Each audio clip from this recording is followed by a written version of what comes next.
Hey guys, what is up? So today I'm going to introduce subjects of CA Foundation.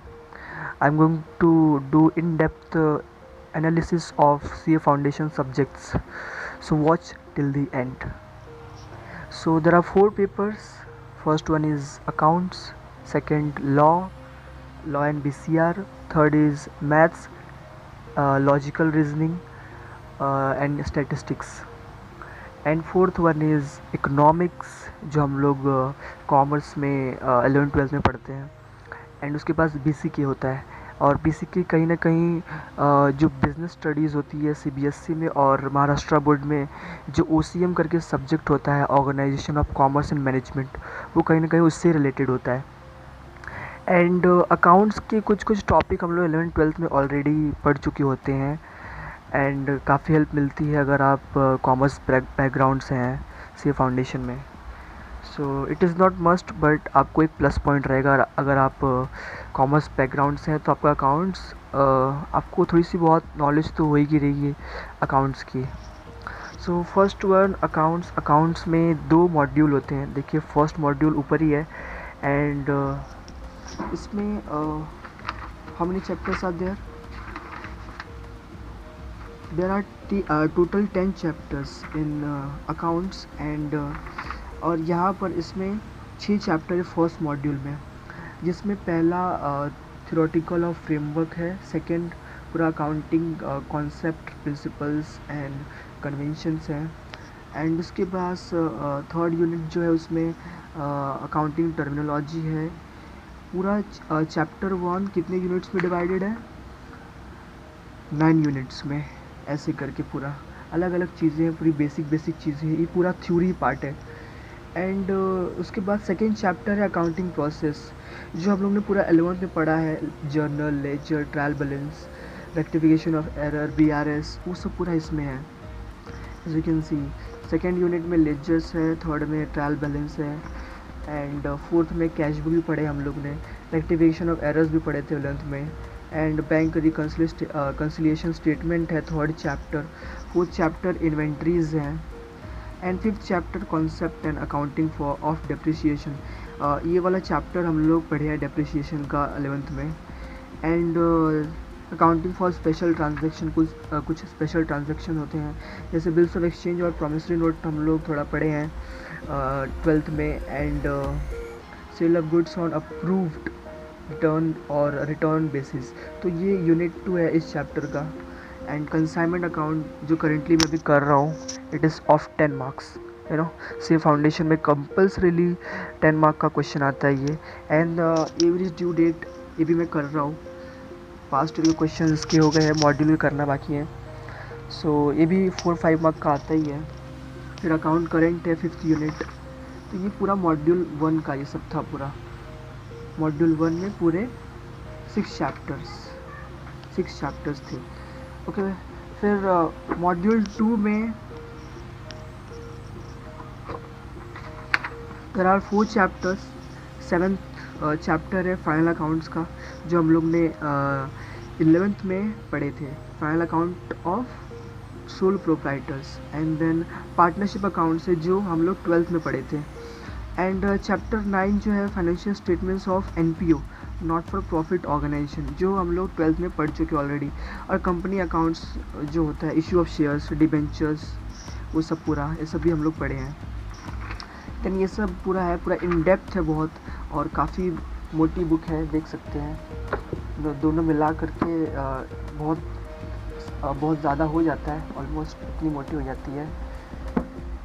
Then उसके बाद आता है law subject. It is paper 2. Paper 1 हो गया and it is paper 2 law होता है. Law में 5 act हमको पढ़ने हैं. एंड वो 5 एक्ट कौन से हैं? They are Indian partnership act 1872 है, सेल ऑफ गुड्स एक्ट 1930 है, इंडियन पार्टनरशिप एक्ट 1932 है, लिमिटेड लायबिलिटी जिसको LLPP शॉर्ट में बोलते हैं.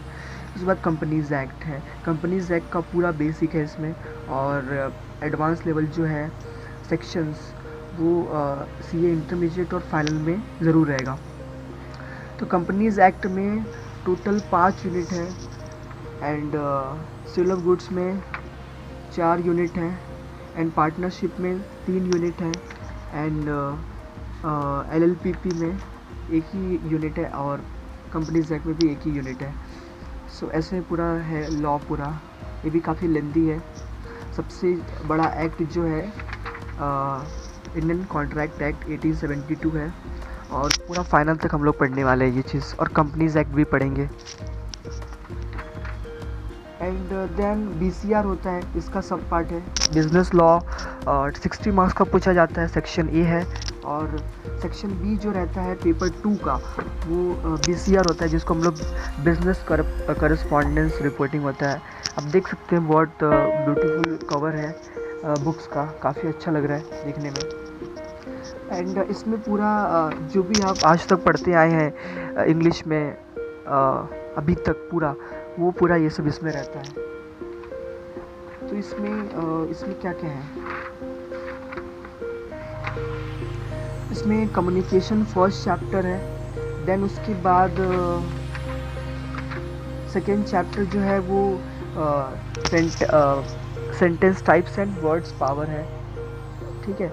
एंड उसमें वोकेबुलरी आती है, और जो ग्रामर आपको रहता है वो सब आता है उसमें। तो पूरा जो चैप्टर 2 होता है ना, उसमें पूरा का पूरा ग्रामर होता है, और कम्युनिकेशन फर्स्ट चैप्टर है इसमें। एंड उसके बाद वोकेबुलरी करके चैप्टर होता है, उसमें आपकी वोकेबुलरी कैसे इम्प्रूव हो सकती है, सफिक्स प्रीफिक्स लगा करके, तो वो सब उसमें होता है पूरा, बहुत इन डेप्थ होता है।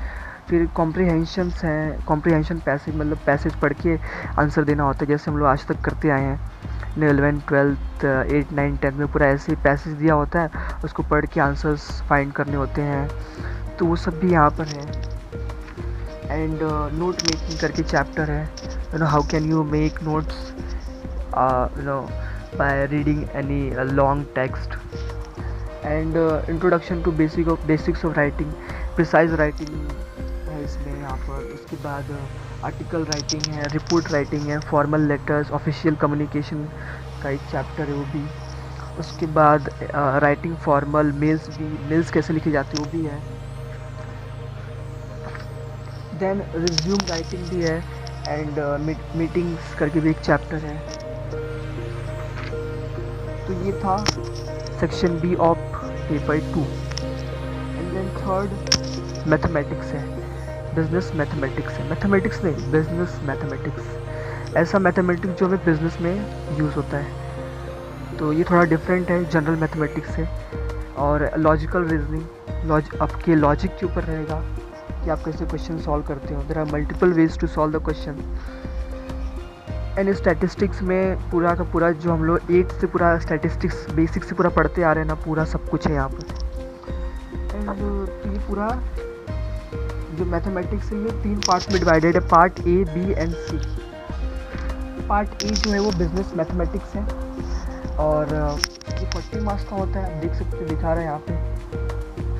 एंड इसमें क्या क्या होता है, इसमें first chapter ratio and proportion है, second chapter equation and matrices है, और third chapter linear equalities and objectives with objective functions and optimization. तो ये सब है यहाँ पर। And time value of money है। उसके बाद परम्यूटेशन कॉम्बिनेशन है, सीक्वेंस एंड सीरीज़ है, जो हम लोग ने 11th में पढ़े हैं, और पूरा पढ़ते आ रहे हैं 10th से ही। एंड सेट्स एंड रिलेशन, ये भी 10th में था। और जो हम लोग 12th में डिफरेंशिएशन इंटीग्रेशन पढ़ते हैं, वो भी 8th चैप्टर में है पूरा। तो 10 मार्क का इसका वेटेज होता है सिर्फ 8 चैप्टर का, जो डिफरेंशिएशन इक्वेशन होता है। तो ये सब पूरा मिला करके 8 चैप्टर 40 मार्क्स का पूछा जाता है। और टाइम वैल्यू ऑफ मनी, ये बहुत इंपॉर्टेंट चैप्टर है, यहाँ से 15 मार्क का क्वेश्चन इजीली पूछा जाता है, इंस्टीट्यूट पूछती है। एंड देन लॉजिकल रीजनिंग है, जिसमें नंबर सीरीज़ है, coding decoding and odd man out है। और दूसरा चैप्टर उसमें डायरेक्शन टेस्ट है, सीटिंग अरेंजमेंट्स है, फिर उसके बाद ब्लड रिलेशन है, सिलोगिज्म है। ये सब पूरा लॉजिकल रीजनिंग है, 5 चैप्टर, और ये 20 मार्क्स का होता है। एंड उसके बाद स्टैटिस्टिक्स होता है। स्टैटिस्टिक्स में पहले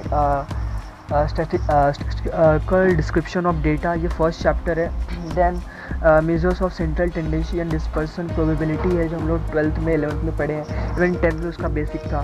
फिर थ्योरेटिकल डिस्ट्रीब्यूशन होता है, उसके बाद कोरिलेशन एंड रिग्रेशन, उसके बाद index number and time series. बहुत इन डेप्थ में 12th में ये चैप्टर्स है, तो बहुत अच्छे से पढ़िए, बहुत हेल्प मिलेगी।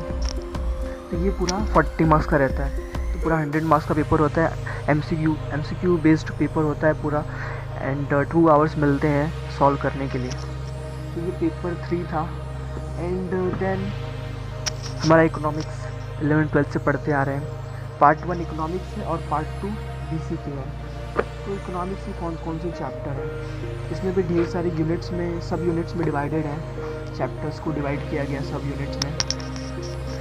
तो पहला जो चैप्टर है ना इसमें बिजनेस इकोनॉमिक्स में पहले इंट्रोडक्शन टू बिजनेस इकोनॉमिक्स है, क्या होता है बिजनेस इकोनॉमिक्स। जो इकोनॉमिक्स हम बिजनेस में यूज़ करते हैं वही इकोनॉमिक्स हम पढ़ते हैं यहाँ पर।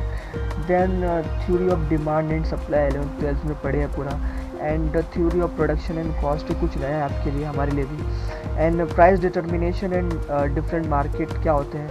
इवन 11th में टाइप्स ऑफ मार्केट करके चैप्टर है, तो वो भी रहता है, अच्छे से पढ़िए वो सब, तो बहुत हेल्प मिलेगी आपको, ज़्यादा प्रॉब्लम नहीं होगी समझने में। फिर बिजनेस साइकिल्स क्या होते हैं वो भी है, ये 5th चैप्टर है। तो 5 ही चैप्टर है बिजनेस इकोनॉमिक्स में।